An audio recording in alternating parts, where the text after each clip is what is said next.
ভাই, Xabi Alonso একেবারে আমাদের নাক কেটে দিছে, একেবারে বোতা দা দিয়ে নাক কেটে দিছে। কেন এই কথা বলতেছি জানেন? যে এলসের এগেনস্ট আমরা সর্বশেষ দেখা 4-0 গোলে জয় পাইছিলাম, সেই এলস আমাদেরকে 2-2 গোলে রুখে দিয়েছে। একেবারে নাক কেটে দিছে, জাবি আলোনসো আমাদেরকে নাক কেটে দিছে। ভাই, এই ম্যাচটা আমরা সত্যি কথা বলতে ড্র ডিজার্ভ করতাম না। কি আমি মিথ্যা কথা বলতেছি? না, মিথ্যা কথা বলতেছি না, সত্যি কথা বলতেছি। কারণ কি জানেন? সত্য কথা দিনের মধ্যে 14 বার বলা যায়। সত্য কথার এই হলো নিয়ম। গতকালকে যারা আপনারা রিয়াল মাদ্রিদের ম্যাচটা দেখছেন, আপনারা কি বলতে পারবেন যে রিয়াল মাদ্রিদ অবশ্যই এই ম্যাচটা ড্র ডিজার্ভ করতো? অপোনেন্ট যেভাবে খেলছে, তারা যেভাবে রিয়াল মাদ্রিদকে চেপে ধরছে, যেভাবে তারা বল দখলে এবং প্রেসে এবং অ্যাটাক কিংবা কাউন্টার অ্যাটাকে খেলেছে, রিয়াল মাদ্রিদের চাইতে ফার ফার বেটার ফুটবল তারা খেলেছে। ভাই, কোর্তুয়া যদি মানে সঠিক সময় যদি কয়েকটা ভালো মানের সেভ না দিত, আর অপোনেন্টের যে ফুটবলার গুলা ছিল এলসের ফুটবলাররা, এরা যদি একটু যদি বুদ্ধি খাটিয়ে খেলতো, তাহলে অবশ্যই আমরা 4টা গোল, অন্তত পক্ষে 4টা গোল কনসিড করতাম এই ম্যাচটাতে। 4টা গোল কনসিড করতাম এলসের এলসের সঙ্গে। গত ম্যাচটাতে যদি আপনি ফুটবলারদের পারফরমেন্স দেখেন, যদি আপনি জাবি আলোনসোর ট্যাকটিক্স দেখেন, টোটালি জিরো। হাতে গোনা কয়েকটা প্লেয়ার, যেমন কিলিয়ান এমবাপে, জুড বেলিংহাম, আপনার হচ্ছে হুইজেন এবং আলেকজান্দ্রো আর্নল্ড, এই 4-5টা প্লেয়ার ছাড়া আপনি এমন কোন ফুটবলার দেখাইতে পারবেন না যে রিয়াল মাদ্রিদের ভালো খেলছে, বলতে পারবেন না। আপনি ভিনিসিয়াস জুনিয়র, রদ্রিগোর কথা বলেন, ডাব্বা মারছে, ডাব্বা। আপনি গত ম্যাচটাতে যদি ভিনিসিয়াস জুনিয়রের পারফরমেন্স দেখেন, নো গোল, নো অ্যাসিস্ট, 4টা গ্রাউন্ড ডুয়েল উইন হওয়ার ট্রাই করছে, 4বারই তিনি ডাব্বা মারছে। আপনি যদি রদ্রিগোর কথা বলেন, ভাই রদ্রিগোর কথা যদি এখন বলতে চাই, তুমি তো ভাই এমনি ম্যাচে তেমন একটা গেম টাইমিং পাও না। তুমি যেহেতু আজকে স্টার্টিং 11-এ আসছো, অবশ্যই তোমার এমন কিছু করে দেখানো উচিত ছিল যেটাতে তোমার কোচ, যিনি তোমার উপরে এখন সন্তুষ্ট না, সে যাতে সন্তুষ্ট হয়ে যায়। বাট সেই কাজটা তুমি করতে পারো না। আপনি যদি তার পারফরমেন্সটা দেখেন, no goal, no assist, no chance create. মানে 57 মিনিট পর্যন্ত মাঠে থেকে একটাও চান্সেস ক্রিয়েট করতে পারে নাই। গ্রাউন্ড ডুয়েল 5টার মধ্যে মাত্র 2টা উইন হয়েছে।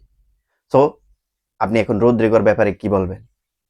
সো এখন জাবি আলোনসোর ব্যাপারে যে কথাটা বলতে চাই ভাই, গতকালকে কিন্তু আমরা সম্পূর্ণ ডিফারেন্স একটা টেকনিক দেখতে পাইছি, যেখানে আপনারা দেখতে পারবেন যে 3-4-1-2 এমন একটা ফরমেশন ছিল। এই ফরমেশনে কিন্তু আমরা দেখতে পাইছি যে ওই যে আলভারো ক্যারারাসকে লেফট ব্যাক থেকে শিফট করে সেন্টার ব্যাকে নিয়ে এসেছে। ভাই, উপায় নাই তো, কারণ এই জায়গাটাতে আপনি দেখতে পারবেন যে রিয়াল মাদ্রিদের যে ভালো ভালো সেন্টার ব্যাক, আপনি এই জায়গায় এডার মিলিতাও, রুডিগার্ডের কথা বলেন, এরা কিন্তু ইনজুরিতে, যার কারণে ওই আলভারো ক্যারারাসকে কিন্তু এই জায়গাটাতে খেলানো হয়েছে। ইভেন কি টুয়েমিনি, যিনি কিনা তৃতীয় সেন্টার ব্যাক হিসেবে খেলেন রিয়াল মাদ্রিদের, সেও ইনজুরির কারণে এই ম্যাচটা খেলতে পারেনি। তো সবকিছু মিলিয়ে এই জায়গাটাতে সেন্টার ব্যাক আলভারো ক্যারারাসকে খেলানো হয়েছে, যিনি কিনা একজন প্রথাগত লেফট ব্যাক। বাট সেই আলভারো ক্যারারাসও এই ম্যাচটাতে ডাব্বা মারছে। ফ্রাঙ্ক গার্সিয়াকে এই ম্যাচটাতে একজন উইং ব্যাক হিসেবে খেলানো হয়েছে। ভাই, ও তো নিচেই নামতেছে না। ও একবার উপরে যাইতেছে, ও নিচে নামার কোনো লক্ষণই নেই। আপনি যদি তার হিট ম্যাপটাও যদি খুঁজে দেখেন, তাহলে দেখতে পারবেন যে ওর নিচে যে ডিফেন্সে কন্ট্রিবিউশন করবে, এমন ধরনের কোনো রেকর্ড তার এই ম্যাচটাতে ছিল না। তো যেখানে আমরা রাইট ব্যাক এবং লেফট ব্যাক দিয়ে বারবার আক্রমণের শিকার হইতেছি, সেই জায়গাটাতে একজন উইং ব্যাকের এমন একটা ডিজাস্টার পারফরমেন্স, আসলে এটা কিভাবে মেনে নিবেন? এখন জাবি আলোনসো এই ম্যাচটাতে আপনার 3-4-1-2 এমন একটা ফরমেশনে খেলেছে, যেটাতে রিয়াল মাদ্রিদ তেমন একটা খেলে অভ্যস্ত না।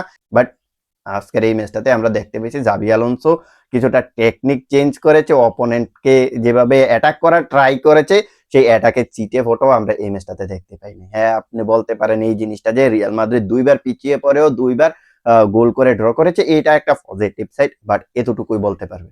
আদারওয়াইজ এই জায়গাটাতে, এই ম্যাচটাতে আপনি আহামরি কোনো ফুটবল দেখাইতে পারবেন না রিয়াল মাদ্রিদের, যেই কারণে রিয়াল মাদ্রিদ এই ম্যাচটা জয় ডিজার্ভ করতো। এখন আপনি যদি লা লিগার দিকে তাকান, তাহলে দেখতে পারবেন যে এই মুহূর্তে লা লিগাতে 13টা ম্যাচ শেষে 32 পয়েন্ট নিয়ে 1 নম্বরে আছে রিয়াল মাদ্রিদ, এবং রিয়াল মাদ্রিদের নিচেই আছে বার্সেলোনা, যারাও কিনা 13টা ম্যাচ খেলে 31 পয়েন্ট নিয়ে 2 নম্বরে আছে। এখন লা লিগাটা কি রিয়াল মাদ্রিদের ঘরে আসবে?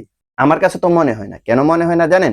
দেখুন, রিয়াল মাদ্রিদ সর্বশেষ 3টা ম্যাচে, চ্যাম্পিয়ন্স লিগ এবং লা লিগা মিলিয়ে সর্বশেষ 3টা ম্যাচে একটাতেও জয় পায়নি, যেখানে লা লিগাতে সর্বশেষ 2টা ম্যাচে তারা দুইটা ম্যাচ ড্র করে পয়েন্ট হারিয়েছে। আর অপর দিকে কিন্তু এই জায়গায় বার্সেলোনা একের পর এক জয় তুলে নিয়ে রিয়াল মাদ্রিদকে প্রায় ধরেই ফেলেছে, মাত্র 1 পয়েন্টের ব্যবধান।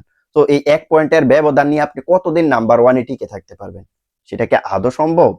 যে বার্সেলোনাকে টপকে রিয়াল মাদ্রিদ ট্রফি ক্লেম করবে? এখন বর্তমান যে পরিস্থিতি, এখন রিয়াল মাদ্রিদের লা লিগাতে যে সমস্যাটা হইতেছে সেটা হচ্ছে তারা ভাই অ্যাওয়ে ম্যাচ গুলাতে বেশি ডিসঅ্যাপয়েন্ট হইতেছে। অ্যাওয়ে ম্যাচ গুলাতে কিন্তু তারা আহ, মানে একেবারে খুব বাজে লেভেলের পারফরমেন্স করতেছে, যেখানে আপনি দেখতে পারবেন যে এবারের মৌসুমে রিয়াল মাদ্রিদ অ্যাওয়ে ম্যাচ খেলেছে 7টা, ওই 7টা ম্যাচের মধ্যে মাত্র 4টা জয় পাইছে, 2টা ড্র করেছে, একটা ম্যাচ হেরেছে। অর্থাৎ 7টার ভিতরে কিন্তু আপনি দেখাইতে পারবেন যে 3টা ম্যাচেই আমরা পয়েন্ট লুজ করছি। আর ওই যে 7টা অ্যাওয়ে ম্যাচের কথা বললাম, ওই 7টা অ্যাওয়ে ম্যাচে রিয়াল মাদ্রিদ গোল কনসিড করছে কয়টা জানেন? রিয়াল মাদ্রিদ গোল কনসিড করছে 9টা গোল। এবারের মৌসুমে টোটালি লা লিগাতে রিয়াল মাদ্রিদ গোল কনসিড করেছে 12টা, যেখানে অ্যাওয়ে ম্যাচে কিন্তু রিয়াল মাদ্রিদের গোল কনসিড করার হিসেবটা হচ্ছে 9টা। তো সামনে যখন রিয়াল মাদ্রিদ আবারও অ্যাওয়ে ম্যাচ খেলতে যাবে, ওইখানে যে রিয়াল মাদ্রিদ পয়েন্ট কেড়ে আনতে পারবে কিংবা ভালো ফুটবল খেলতে পারবে, এটার নিশ্চয়তা আপনি দিতে পারবেন? দিতে পারবেন না। এটা হচ্ছে লা লিগাতে আমাদের এখন বর্তমান অবস্থা। এখন আমরা চ্যাম্পিয়ন্স লিগের দিকে আসি। দেখুন চ্যাম্পিয়ন্স লিগের সর্বশেষ ম্যাচটা আমরা লিভারপুলের এগেইনস্টে 1-0 গোলে হেরেছি। যে লিভারপুলকে প্রত্যেকটা টিমই, প্রিমিয়ার লিগের প্রত্যেকটা টিমে এখন পিছনে পেল দিতেছে। আপনি দেখবেন যে সর্বশেষ ম্যাচটা তারা নটিংহাম ফরেস্টের এগেইনস্টে 3-0 গোলে হারছে। ওই টিমটার এগেইনস্টে আমরা চ্যাম্পিয়ন্স লিগে 1-0 গোলে হারছি। দ্যাট মিন আমরা চ্যাম্পিয়ন্স লিগেও ডাব্বা মারতেছি, ডাব্বা। এখন আপনি যদি পয়েন্ট টেবিলটা দেখেন তাহলে দেখতে পারবেন যে এখনো পর্যন্ত 4টা ম্যাচ খেলেছে রিয়াল মাদ্রিদ, আর ওই 4টা ম্যাচ খেলার শেষে এখন তারা পয়েন্ট টেবিলে 7 নম্বরে আছে। এখন আপনাকে দ্বিতীয় রাউন্ডে, সেকেন্ড রাউন্ডে কোয়ালিফাই করতে হলে, অবশ্যই ডাইরেক্টলি কোয়ালিফাই করতে হলে 1 থেকে 8 নম্বরে অবশ্যই আপনাকে থাকতে হবে। এখন আপনি যদি রিয়াল মাদ্রিদের পয়েন্ট দেখেন, 7 ম্যাচে মাত্র 9 পয়েন্ট, বাকি আছে এখনো আরো 4টা ম্যাচ। ওই 4টা ম্যাচের শেষে কি রিয়াল মাদ্রিদ এক্স্যাক্টলি আসলে 8 নম্বরে থাকতে পারবে?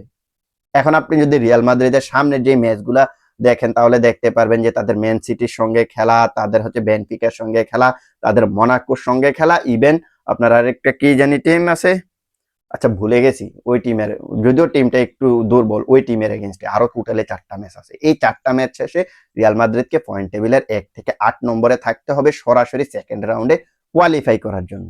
এখন কি রিয়াল মাদ্রিদ সেকেন্ড রাউন্ডে কোয়ালিফাই করতে পারবে? এখন যেই লেভেলের পারফরমেন্স দেখতেছি, জাবি আলোনসো যেই ট্যাকটিক্স দেখতেছি, আমার কাছে মনে হয় না যে সরাসরি কোয়ালিফাই করতে পারবে। এখন রিয়াল মাদ্রিদ সম্ভবত হয়তো বা ওই 9 থেকে যেই 24 নম্বরে থাকা টিমগুলো থাকে, এদের মাঝে যেভাবে প্লে অফ হয়, ওই প্লে অফ খেলে সম্ভবত গতবারের মতোই আবারও তাদেরকে কোয়ালিফাই করতে হবে সেকেন্ড রাউন্ডে। তো সবকিছু মিলিয়ে এখন রিয়াল মাদ্রিদের অবস্থাটা তেমন একটা ভালো না। জাবি আলোনসো আসলে কি করতে চাইতেছে এই টিমটাকে নিয়ে সেটাই কিন্তু বুঝতে পারতেছি না। এবারে চ্যাম্পিয়ন্স লিগ তো রিয়াল মাদ্রিদ জিততে পারবেই না, কারণ আপনি ম্যাচের অবস্থা দেখলেই বুঝতে পারতেছেন রিয়াল মাদ্রিদ চ্যাম্পিয়ন্স লিগ সম্ভবত জিততে পারবে না, আর লা লিগাটাও সম্ভবত আমরা হারাইতে চলেছি। সো সবকিছু মিলে হতাশ হতাশ হতাশ